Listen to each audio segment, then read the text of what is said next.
ప్రభు అని యేసుని స్తోత్రం చెల్లిద్దాం. మహిమ కలిగిన యేసుని స్తోత్రం చెల్లిద్దాం. ఈ రోజు అందరూ ఆయన కృపలో భద్రపరచబోతున్న యేసుకి స్తోత్రం చెల్లిద్దాం. ఇది మొదలుకొని వచ్చే ఆదివారం వరకు ఆయన కృపలో భద్రపరచబోతున్న యేసుకి స్తోత్రం చెల్లిద్దాం.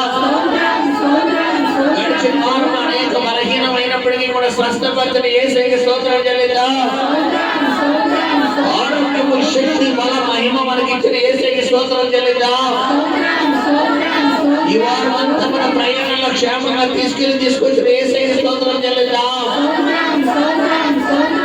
మన భక్తుల యొక్క వ్యాపారాలు, ఉద్యోగాలు తోడుకున్న యేసుకి స్తోత్రం చెల్లిద్దాం.